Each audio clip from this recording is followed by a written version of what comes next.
All right, everyone. Next, we're doing question number 9. So question number 9 says, which of the following statements about hibernation and total blood cholesterol is best supported by figure 2?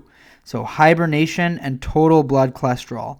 On average, the ground squirrel's total blood cholesterol was what? So, how can we figure out what to really look at? We can take a look at our answer choices, right? Because this question doesn't give us too much. It just tells us figure 2, and then it tells us to look at hibernation, total blood cholesterol.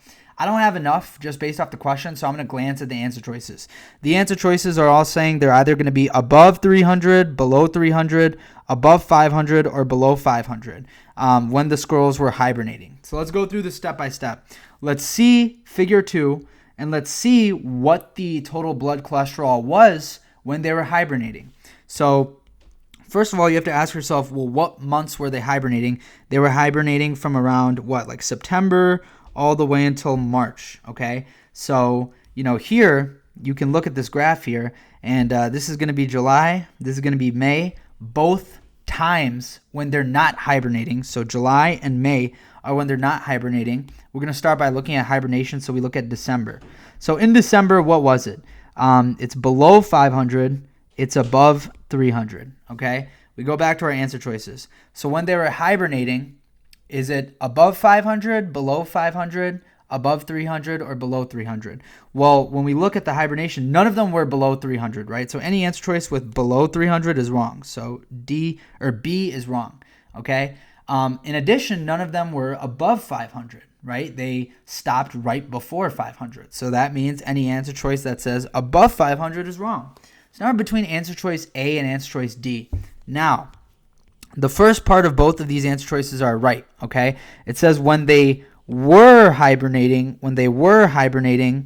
they were both below 500 and they were both above 300, okay? Those are both correct. So now let's look at the second part of the answer choice. They were below 300 when the squirrels were not hibernating. That's what answer choice A says. Answer choice D says they were above 500 when the squirrels were not hibernating. So let's look at when they weren't hibernating.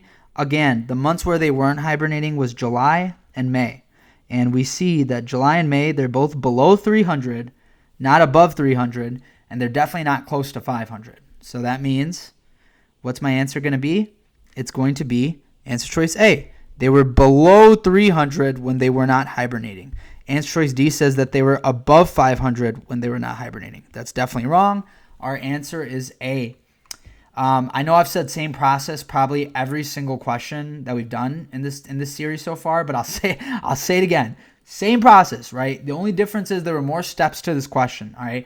I did it in a more step-by-step manner. I, went through each answer choice, tried to eliminate what I could. I eliminated B and C, and then I looked at the first part of the answer choice, did elimination based off of that, then went to the second part of the answer choice and chose my answer based off of that. So when it comes to these questions where you've got really long answer choices, go through it step by step, go through a process of elimination. That will be how you get your answer. And it's also how you decrease stress on yourself.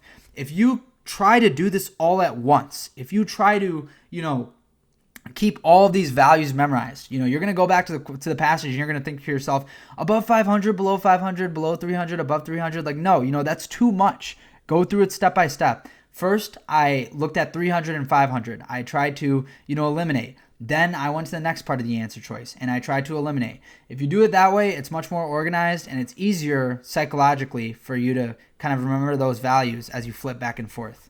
That's all I've got for question number 9. Next, we'll do 10.